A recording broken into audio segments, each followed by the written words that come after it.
চিন্তা হয়ে গেছে। তেমন আপনা আমার জীবনে এমন একটা দিন আসবে যেদিন আপনাকেও আমাকেও কবরে বাসিন্দা হয়েই যেতে হবে। কথা বলেন ঠিক কিনা? ওই মৃত্যু থেকে আমরা কেউ পালাতে পারবো না।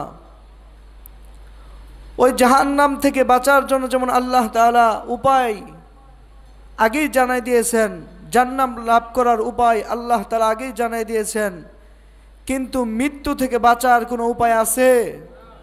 মৃত্যু সবাইকে গ্রহণ করতেই হবে। এজন্য দুনিয়ার হায়াত খুবই অল্প, এত কম সময়, এত অল্প হায়াত, এর ভিতরেও আমরা দুনিয়া দুনিয়া করে ব্যস্ত হয়ে পড়েছি। এই যে ব্যস্ত, কিন্তু আপনার ব্যস্ততা, আপনার সব কিছু একদিন বন্ধ হয়ে যাবে, যেদিন চক্ষু দুইটা বন্ধ হয়ে যাবে। কথা বলেন ঠিক কিনা? আজকে অনেক সময় যদি আমরা একজনকে ডাকি, আসেন ভাই মসজিদে চলে যায়, একটু সময় দেন, তখন ব্যক্তি ব্যস্ততা দেখা, ব্যবসা বাণিজ্য, কল কারখানা, অফিস আদালত, মানুষের বডির ভিতরে যতদিন পর্যন্ত রুহ থাকবে তার ব্যস্ততা ততদিন থাকবে। আর এই ব্যস্ততার মধ্যেও যেই মালিক আপনি আমাকে সৃষ্টি করলো, ওই মালিকের জন্য সময় বের করতে হবে। কথা বলেন ঠিক কিনা? আর যেদিন মানুষের এই বডির ভিতরে রুহটা চলে যাবে, রুহটা না থাকবে, তখন এই বডির কোনো দাম আছে? জোরে বলে না আছে? কোনো দাম নাই। আপনার ছেলে মেয়ে স্ত্রী পুত্র কারো কাছেই দাম নাই। এই দেহের ভিতরে মানুষের রুহ যতক্ষণ পর্যন্ত আছে, এই দেহের ততক্ষণ পর্যন্ত দাম আছে। রুহটা চলে গেলে এই বডির, এই দেহের কোনো দাম নাই। আপনার স্ত্রী এত ভালোবাসা মোহাব্বত, জীবন পার করে দিলেন, একসাথে ঘুমায় পড়ছেন, রাত্রে 12টার সময় আপনি ইন্তেকাল করছেন, কিন্তু তখন আপনি স্ত্রী আপনাকে জড়ায় ধরে আছে। যদি জানতো মারা গেছেন, এক সেকেন্ড আপনাকে ধরবে? জড়ায় ধরবে? দ্রুত নিজে পারলে নিজে বের করবে, নাহলে হুজুরে ডাক দাও, মুয়াজ্জিন সাহেবরে ডাক দাও, ইমামরে ডাক দাও, আমার বাসা থেকে নিচে নামাও। কথা বলেন ঠিক কিনা? তাহলে যেই বাড়ি, যেই গাড়ি, যার জন্য আমরা পিছিয়ে ছুটছি, যেই এসি বাড়ি ঘর করতেছি, সুন্দর দালান বানাইতেছি, ওই বাড়িতে থাকা সম্ভব? জোরে বলেন সম্ভব? সম্ভব না। কিন্তু যেই বাড়িতে থাকা সম্ভব, ওই বাড়ির জন্য আমরা ব্যস্ত হচ্ছি না। সেই বাড়ির নাম কি? জোরে বলেন। জান্নাতুল ফেরদাউস। ওই বাড়ির নাম কি?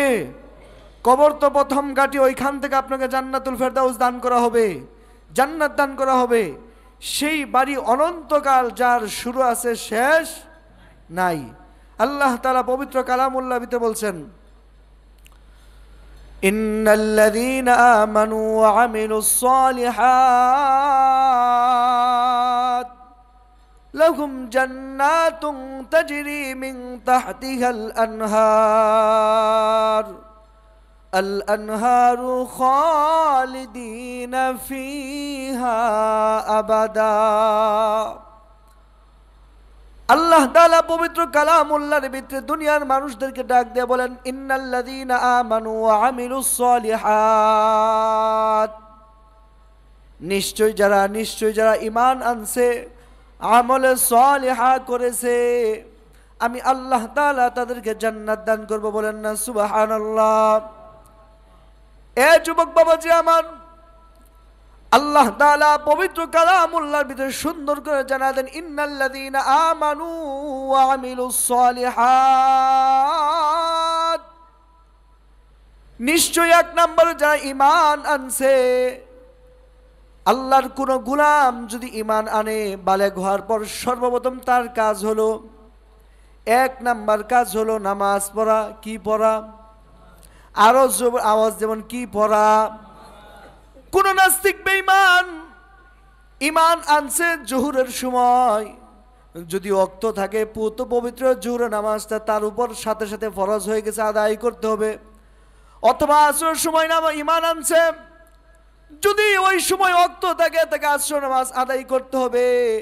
অথবা মাগরিবের সময় ইমান আনছে, তাকে মাগরিবা নামাজ আদায় করতে হবে, অথবা এশার সময় নামাজ আনছে, সাথে সাথে তার উপর ওয়াক্তও আসছে, তার উপর এশার নামাজটা ফরজ হয়ে গেছে। এই জন্য আল্লাহ তাআলা বলছে ইন্নাল্লাযীনা আমানু ওয়া আমিলুস সলিহাত, যেই ব্যক্তি ঈমান আনলো, ঈমান আনার পর তাকে আমলে সলিহা করতে হবে। আমলে সলিহা মানে কি? আল্লাহর যত আদেশ আছে, আল্লাহর যত নিষেধ আছে, নবীর যত তরিকা আছে, নবী যেগুলো বর্জন করতে বলছে ওগুলো নিষেধ মানা, নিষেধগুলোকে বর্জন করা, আল্লাহর আদেশগুলোকে বাস্তবায়ন করার নাম আমলে সলিহা। বলেন না সুবহানাল্লাহ। আমলে সলিহাটাকেই বলা হয় আল্লাহ তাআলা তার কালামুল্লাহর ভিতরে জানায় দিয়েছেন, আমার গোলাম আমি আল্লাহ তাআলা যেগুলোকে তোমাকে জীবনে মানার জন্য আদেশ করেছি, পবিত্র কালামুল্লাহ দিতে গাইডলাইন, এই কোরআন দিয়ে তোমাকে গাইডলাইন করেছি, তুমি এগুলো মানো, এরকমভাবে জীবনযাপন করো। আবার আমি এই কোরআন দিয়েই তোমাকে কিছু জিনিসকে বর্জন করার জন্য বলেছি, তুমি সুদ ছাড়ো, মদ ছাড়ো, হারাম ছাড়ো, জুয়া ছাড়ো, ইয়াবা ছাড়ো, মানুষের উপর জুলুম ছাড়ো, মানুষের উপর জমি দখল করছে এগুলো ছেড়ে দাও। এগুলো ঘোষণা কার? আরো যেমন ঘোষণা কার? আল্লাহ তাআলা অন্য আয়াতে বলছেন ওয়াইলুল লিল মুতাফফিফিন আল্লাযীনা ইযা ইকতালু আলান নাসি ইস্তাওফুন। পৃথিবীর জমিনে এমন কিছু মানুষ আছে যারা ওয়াইল নামে জাহান্নামে ঢুকবে। দেখবেন কিছু মানুষ আছে ব্যবসা বাণিজ্য করে, যখন ব্যবসা বাণিজ্য করে মাপ দিয়ে যখন দেয় তখন ওজনে কম দেয়, আছে না নাই? জুড়ে বলেন আছে না নাই? এ বাবাজি আমার, বর্তমান সময় ডিজিটাল মিটারে মাপে, মানুষ মনে করে ডিজিটাল মিটারে চুরি করা যায় না, ডিজিটাল মিটারে আরো বেশি চুরি করা যায়। যারা মিটার সম্পর্কে বুঝেন তারা জানেন, এক কোনায় একটু যদি নিচে করে দেয় অথবা এক কোনায় যদি একটু কম বেশি করে দেয় তাহলে দেখবেন কেজিতে 250 গ্রাম কম দেওয়া যায়, আছে না নাই? যারা মিটারে মাপে তারা বুঝে। এই যে মিটারে কম দিতেছেন, মাইফে ওজনে যারা কম দেয়, ব্যবসা বাণিজ্য যারা ওজনে কম দেয়, এই লোকগুলি আবার যখন অন্য থেকে নেয় তখন দেখবেন নেওয়ার সময় পরিপূর্ণ নেয়, আছে না নাই? আল্লাহ তাআলা বলে এরকম লোকগুলোকে আমি আল্লাহ ওয়াইল নামে জাহান্নামে ঢুকাবো। কোন জাহান্নামে? ওয়াইল নামে। কোন নাম? জাহান্নামে। ওয়াইল একটা জাহান্নাম আছে, যেই জাহান্নামটা আল্লাহর কাছে প্রত্যেকদিন 70 বার মাপসা। কত ভয়ঙ্কর একটা জাহান্নাম। আল্লাহ তাআলা তাই বলতেছে ওয়াইলুল লিল মুতাফফিফিন, মানুষদেরকে তোমরা ওজনে কম দিও না, এই ঘোষণা কার? আল্লাহ তাআলা জানাইছে। এই জন্য বাবাজি আমার, নবীর আদেশ হলো মানুষের সাথে সৎ ব্যবহার করো, মানুষের সাথে খারাপ ব্যবহার করিও না। এই জন্য আল্লাহ তাআলা বলছে আমি যে আল্লাহ একটা জান্নাত তোমাকে দান করব, ইন্নাল্লাযীনা আমানু ওয়া আমিলুস সলিহাত। তোমাকে সৎ কাজ করতে হবে। সৎ কাজ বলতে আল্লাহর সমস্ত আদেশগুলো তোমাকে মানতে হবে, আর আল্লাহর যত নিষেধ আছে সব বর্জন করতে হবে। নবী যতগুলোকে আদেশ করছে ওগুলোকে তোমাকে মানতে হবে, নবী যেগুলোকে বর্জন করতে বলছে ওগুলোকে তোমাকে বর্জন করতে হবে। এরকম ঈমান যদি তুমি আনতে পারো, আল্লাহ তাআলা বলে ইন্নাল্লাযীনা আমানু ওয়া আমিলুস সলিহাত লাহুম জান্নাতুন তাজরি মিন তাহতিহাল আনহার। আমি আল্লাহ তোমাকে এমন একটা জান্নাত দান করব, যেই জান্নাতটা এই 10টা সমান দুনিয়ায় 10টা দুনিয়া একত্রিত করলে যেরকম হবে এর থেকে কোটি কোটি গুণ বড় হবে। বলেন না সুবহানাল্লাহ। এমন জান্নাত দান করব, ওই জান্নাত থেকে কিয়ামত পর্যন্ত কোনো ব্যক্তি তোমাকে বের করে দিতে পারবে না। বলেন না সুবহানাল্লাহ। দুনিয়াতে কোনো মানুষের আলিশান বাড়ি গাড়ি থাকলে, তার থেকে যদি পাওয়ারফুল নেতা থাকে, তার থেকে যদি ক্ষমতাধর মানুষ থাকে, তাহলে দেখবেন ওই মানুষটা তার যার একটা ভালো বাড়ি আছে ওই বাড়ির দিকে নজর দেয়, গাড়ির দিকে নজর দেয়, নারীর দিকে নজর দেয়, আছে না নাই? তার বাড়ি কিভাবে দখল করবে, তার ফ্যাক্টরি কিভাবে দখল করবে। বর্তমান সময় হইতেছে কি হইতেছে না? জোরে বলেন না কেন? বর্তমান সময় মানুষ যার এক একজনের ফ্যাক্টরি এক একজন দখল করে খাওয়া শুরু করে দিছে, মনে করছে দুনিয়াটা খাও দাও ফুর্তি, মনে হয় দুনিয়াই শেষ। আসলে কি দুনিয়া শেষ? আল্লাহ তাআলা বলছে ও গোলাম, দুনিয়াতে একটা ভালো বাড়ি থাকলে, ভালো একটা গাড়ি থাকলে, ভালো ফ্যাক্টরি থাকলে, অন্য তোমার থেকে যার পাওয়ারফুল বেশি সে নজর দিয়ে কিভাবে দখল করে নিবে, একটা সময় দখল করে নিয়েও ফেলে। যতদিন ক্ষমতা থাকে ততদিন দখল করে খায়, যেদিন ক্ষমতা শেষ ওই দিন মানুষ জুতার বাড়ি দিয়ে ফিরে দেয়, আসে না নাই? আল্লাহ তাআলা বলে, ও গোলাম, আমি এমন রব, এমন আল্লাহ, এমন সৃষ্টিকর্তা, আমার গোলামি করবি, আমি আল্লাহ তোকে এত বড় জান্নাত দান করব, ওই জান্নাত থেকে কারো ক্ষমতা নাই তোকে কোনোদিন বের করে দিবে। বলেন না সুবহানাল্লাহ? আল্লাহ বলে, আমি আল্লাহ তোকে পবিত্র কালামুল্লাহ ভিতরে ঘোষণা দিলাম, তোকে দলিল করে দিব। কি দলিল? খালিদিনা ফিহা আবাদা, এমন ভাবে তোকে জান্নাত দিব আজীবন থাকবি। দলিল করে দিব, কোনদিন তোকে এই জান্নাত থেকে কেউ বের করতে পারবে না। সুবহানাল্লাহ। এই দায়িত্ব স্বয়ং আমি আল্লাহ নিছি। বলেন না সুবহানাল্লাহ? আল্লাহ যদি কারো দায়িত্ব নিয়ে বের করতে পারবে? জোরে বলেন, পারবে? আল্লাহর উপরে কারো ক্ষমতা চলে? কারো ক্ষমতা চলে না, তার নাম হচ্ছে আল্লাহ। সুবহানাল্লাহ। এই জন্য বাবাজি আমার, আপনি আমাকে আল্লাহর গোলামি করতে হবে, নবীর তরিকা অনুযায়ী চলতে হবে। আল্লাহর গোলামি যদি সঠিক মতো পালন করতে পারি, নবীর তরিকা অনুযায়ী চলতে পারি, তাহলে আমাদেরকে আল্লাহ তাআলা ওই জান্নাত দান করবে। আর যদি আল্লাহর গোলামি না করতে পারি, আল্লাহর বিরুদ্ধে চলে যায়, আল্লাহর বিরুদ্ধে কিভাবে চলবো? অনেক মানুষ আছে আল্লাহর বিরুদ্ধে কাজ করে কিন্তু নিজেও জানে না। আল্লাহর বিরুদ্ধে সেই কাজটাই হয়। বাংলাদেশের রাষ্ট্রীয় কোনো মানুষ, এই রাষ্ট্রের মানুষ যদি কোনো এই রাষ্ট্রের বিরুদ্ধে দাঁড়ায়, তাকে রাষ্ট্রীয় বিরোধী বলা হয়। কথা বলেন ঠিক কিনা? তাকে রাষ্ট্রদ্রোহী মামলা দেওয়া হয়। রাষ্ট্রদ্রোহী মামলা দিয়ে তাকে ফাঁসির রায় দেয় যে তুমি বাংলাদেশের মানুষে বাংলাদেশের দেশের বিরুদ্ধে ষড়যন্ত্র করো, তাকে রাষ্ট্রদ্রোহী মামলা দিয়ে তাকে ফাঁসি দিয়ে দেয়। ঠিক তদ্রূপ আল্লাহ তাআলা বলে, আমার একটা বান্দা, আমার একটা গোলাম, জমিন আমি আল্লাহর, আসমান আমি আল্লাহর, অক্সিজেন আমি আল্লাহর, চন্দ্র সূর্য সব কিছু আমি আল্লাহর। আমি আল্লাহর আলো বাতাস গ্রহণ করলো, আমি আল্লাহর জমিনে চললো, আমি আল্লাহর রিজিক খাইলো।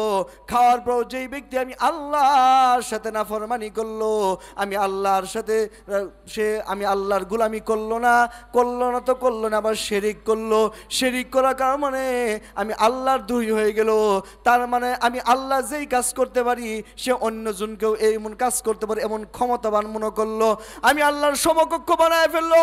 এমন কাজ কেউ যদি করে, ঠিক ওই ব্যক্তিকে আমি আল্লাহ এমন জাহান্নাম দান করব, ওই জাহান্নামটাও দলিল করে দেব, কোনোদিন আর বের করতে পারবে না কেউ। বলেন না নাউজুবিল্লাহ। আল্লাহ তাআলা যেমন জান্নাতের ব্যাপারে বলছে, খালিদিনা ফিহা আবাদা, অনন্তকাল জান্নাতে থাকবে। এই একই শব্দ আবার জাহান্নামের ব্যাপারেও বলছে। যারা তাগুতি আছে, যারা আল্লাহর দ্রোহী যারা আছে, যারা কুফরি করে, কুফরি বলতে কারা? যারা আল্লাহর দ্রোহী, এই জমিনে যারা আল্লাহর মুসলমান ব্যতীত যারা আছে সকলেই আল্লাহর দ্রোহী। যারা যেমন বাংলাদেশের মানুষে বাংলাদেশের আইন না মানলে তাকে রাষ্ট্রদ্রোহী বলা হয়, ঠিক আল্লাহর জমিনে থাকার পরও যারা আল্লাহর আনুগত্য করে না, দেবদেবীর পূজা করে, চন্দ্রের পূজা করে, মাছের পূজা করে, সূর্যের পূজা করে, চন্দ্রের পূজা করে, আগুনের পূজা করে, মাটির পূজা করে, এই ব্যক্তিগুলি আল্লাহর দ্রোহী। আল্লাহ তাআলা ওই দিন এদেরকে এমন জাহান্নামে ঢুকাবে। আল্লাহ বলে, ও গোলাম, আমি আল্লাহর এত নিয়ামত খাওয়ার পরেও আমি আল্লাহর সাথে তুই নাফরমানি করছো, আমি আল্লাহকে রব বলে স্বীকার করো নাই, তুমি দেবদেবীকে আমি আল্লাহর সাথে তুলনা করেছো।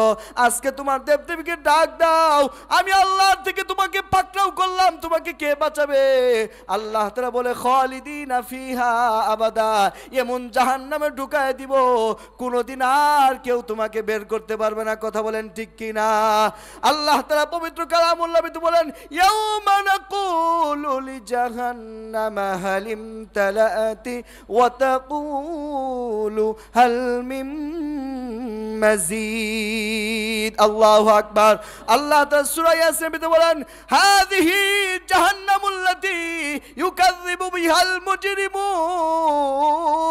আল্লাহ তাআলা দুই জায়গায় দুইটা শব্দ ব্যবহার করছে। আজকে জুমার দিন আমি খতিব হিসেবে আপনাদেরকে বলতেছি জাহান্নাম আছে, বলতেছি না? জাহান্নাম আছে যারা মিথ্যা বলবে, যারা চকলখুরি করবে, যারা আল্লাহর বিধান মানবে না, তারা জাহান্নামে যাবে। এই যে কথাগুলো বললাম, বলার পরেও যদি কোনো ব্যক্তি নাক ছিটকা মারে, হুজুর বলতেছে, আছে না না এরকম কিছু মানুষ, এই যে যা নাক ছিটকে মারলো, অস্বীকার করলো, আল্লাহ এদের ব্যাপারে সূরা ইয়াসিনের ভিতরে বলছে, হাদিহি জাহান্নামুল্লাতি ইউকাযযিবু বিহাল মুজরিমুন। তুমি যেই জাহান্নামকে অস্বীকার করছিলা, হুজুর কিন্তু ঠিকই বলছিল, এক কান্দে শুনছিলা, শোনার পর হুজুরকে তাচ্ছিল্য করে, ইমামকে তাচ্ছিল্য করে তুমি মাথা জাকনি মানে বলছে, কি জানি বলতেছে জাহান্নামের কথা। আল্লাহ তাআলা যেদিন তোমাকে জাহান্নামে ঢুকাবে, ওই দিন আল্লাহ তুমি যে নাক ছিটকানি মারলা, মাথা জাকি মারলা, এই দৃশ্য সহ তোমাকে দেখাবে। কথা বলেন ঠিক কিনা? দেখায় বলবে, ওই দিন অস্বীকার করছিলা, এই তো সেই জাহান্নাম, হাদিহি জাহান্নামুল্লাতি ইউকাযযিবু বিহাল মুজরিমুন। ও মুজরিমের দল, ও অপরাধীর দল, এই তো সেই জাহান্নাম। আজকে তোমার অপরাধের কারণে তুমি জাহান্নামে ঢুকো, বাঁচার উপায় আছে? আবার আল্লাহ তাআলা অন্য জায়গায় বললেন, ইয়াউমা নাকুলু লিজাহান্নামা হাল ইমতালাতি ওয়া তাকুলু হাল মিন মাজিদ।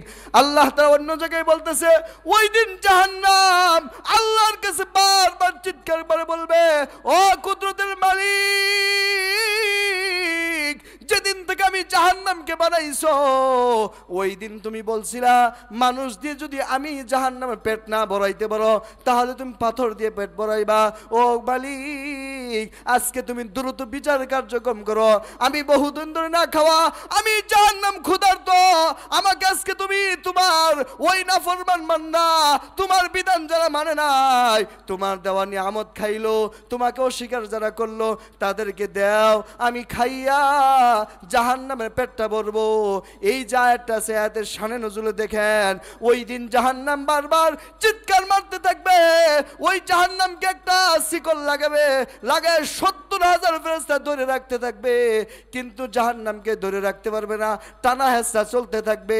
দেখবেন মানুষ যখন কুরবানি ঈদের দিন গরু জবাই করে, গরুর একভাবে ধরে, গরু আবার দৌড় দেয়, হয় কি হয় না? এই যে একটা টানা হেঁচড়া, ঠিক ওই কিয়ামতের ময়দানে আল্লাহ তাআলা যেদিন বিচার করবে, জাহান্নাম কিরকম 70,000 ফেরেশতা শিকল লাগায় ধরবে, জাহান্নাম এত দৌড়ায় আসতে থাকবে, জাহান্নামী মানুষগুলোকে খেয়ে ফেলবে। এই দৃশ্য আমার পয়গম্বর রাহমাতুল্লিল আলামিন দেখবে, দেখার পর আমার নবী আর ঠিক থাকতে পারবে না, নবী তখন একটা দৌড় দিবে, দৌড় দেওয়ার পর আল্লাহ তাআলার আরশে আজিমের নিচে একটা জায়গা আছে মাকামে মাহমুদ, ওই মাকামে মাহমুদ আল্লাহ তাআলা ঈসা পয়গম্বর পর্যন্ত, আদম থেকে শুরু করে ঈসা রুহুল্লাহ পর্যন্ত যত নবী, যত রাসূল, যত পয়গম্বর আল্লাহ প্রেরণ করছে, কাউকে দান করে নাই। বলেন না সুবহানাল্লাহ? শুধু আমার পয়গম্বর রাহমাতুল্লিল আলামিনকে মাকামে মাহমুদ দান করছে। আমার পয়গম্বর এই দৃশ্য দেখে মাকামে মাহমুদের মধ্যে সেজদায় পড়ে যাবে, এমন সেজদা দিবে, এত লম্বা সেজদা, নবী মাথা তুলবে না। আল্লাহ তাআলা ডাক দিবে, ও আমার হাবিব, এত কান্দেন কেন? দুনিয়াতে বহু কাঁদছেন, 63 বছর জিন্দগিতে আপনার গোটা জিন্দগি আপনি কষ্ট করছেন, এত কষ্ট, এত লাঞ্ছনা আপনি সহ্য করছেন দুনিয়ার জমিনে। আজকে আপনি কিয়ামতের ময়দানে আমি আল্লাহ তাআলা আপনাকে খুশি করেই ছাড়বো। সুবহানাল্লাহ। ও পয়গম্বর, ওয়ালা সাউফা ইউতিকা রাব্বুকা ফাতারদা। আল্লাহু আকবার। ওয়ালা সাউফা ইউতিকা রাব্বুকা ফাতারদা। ও আমার দোস্ত, আমার হাবিব, অচিরে অতি শীঘ্রই আমি আল্লাহ আপনাকে খুশি করেই ছাড়বো। সুবহানাল্লাহ। একটা হচ্ছে খুশি করব, আর একটা হচ্ছে করেই ছাড়বো, পার্থক্য আছে না নাই? খুশি করেই ছাড়বো মানে আমার নবী যতক্ষণ পর্যন্ত খুশি না হবে, আল্লাহ তাআলা ততক্ষণ পর্যন্ত নবীর আবদার মানতেই থাকবে। সুবহানাল্লাহ। নবী তখন মাথা তুলবে না। আল্লাহ তাআলা বলবো, হাবিব কি চান, কি চান, আপনার কি সমস্যা, আপনি আমাকে বলেন। নবী বলবো, আল্লাহ, ও আমার মালিক, আজকে আমার একটা উম্মত আদনা থেকে আদনা, যার ভিতরে সামান্য ঈমান আছে, তাকে তুমি জাহান্নামে দিতে পারবে না। আমার উম্মত জাহান্নামে যাবে আর আমি নবী বসে বসে দেখবো, এটা হইতে পারে না।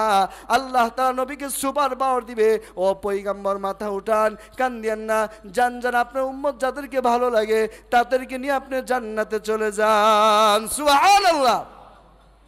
এবার ওই যে জাহান্নাম টানা হেঁচড়া চলতেছে, জাহান্নাম কোনোভাবেই থামবে না, 70,000 ফেরেশতা ধরে রাখছে, আল্লাহ তাআলা এই দৃশ্য দেখবে, নবীও দেখবে। এরকম পরিস্থিতির সময় আল্লাহ তাআলা ফেরেশতার ডাক দিবে, নবী সেজদায় পড়ে কাঁদতে থাকবে। এই দৃশ্য দেখে আল্লাহ তাআলা বলবো, জিবরাইল, আমার হাবিব বড় আজকে কাঁদতেছে, আমার হাবিব কাঁদবে আর আমি আল্লাহ বসে বসে দেখবে, হইতে পারে না। যাও জাহান্নামকে থামায় দাও। আল্লাহ তাআলার কুদরতি ভাবে একটা পানি দিবে, ওই পানিতে দেওয়ার পর জাহান্নাম থেমে যাবে। বলবেন হুজুর পানিটা কিসের পানি? আবে কাউসারের পানি? না না, ওই পানি আবে কাউসারের পানিও না, ওই পানি জমজমের পানিও না, ওই পানি কোনো সমুদ্রের পানি না, ওটা কোনো জান্নাত জাহান্নামের পানি না। দুনিয়ার জমিনে যেই ব্যক্তি আল্লাহকে ভয় করে চোখের পানি ছেড়ে ক্রন্দন করছিল, সেজদায় পড়ে কাঁদছিল মালিককে আপন করার জন্য, আল্লাহ তাআলা কুদরতিভাবে ওই পানিগুলো আল্লাহ তাআলা জমা করে রাখছে। ওই দিন জাহান্নামকে আপনার চোখের পানির মাধ্যমে আল্লাহ তাআলা ওই দিন জাহান্নামকে থামায় দিবে। বলেন না সুবহানাল্লাহ।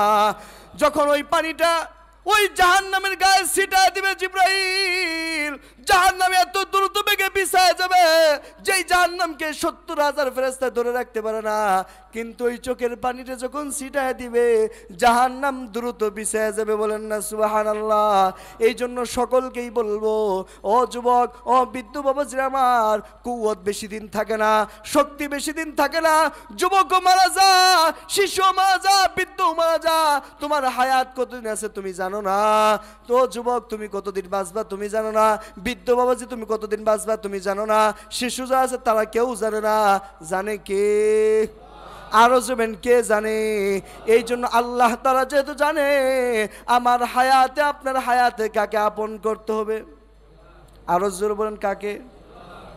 জোরে বলেন, আরো জোরে আওয়াজ দেন না, কাকে আপন করতে হবে? একটা ডাক দেন, আল্লাহ। আল্লাহ তাআলাকে আপন করতে হলে যেরকম শারীরিক ইবাদত দরকার আছে, শারীরিক ইবাদত লাগবে, মালি ইবাদত লাগবে। কথা বলেন ঠিক কিনা? লাগবে না? শারীরিক ইবাদত মানে আমি নামাজ পড়তেছি শারীরিকের মাধ্যমে, আবার মালের ইবাদত মানে যুদ্ধে গেলে টাকা পয়সা লাগে কি লাগে না? জুড়ে বলেন।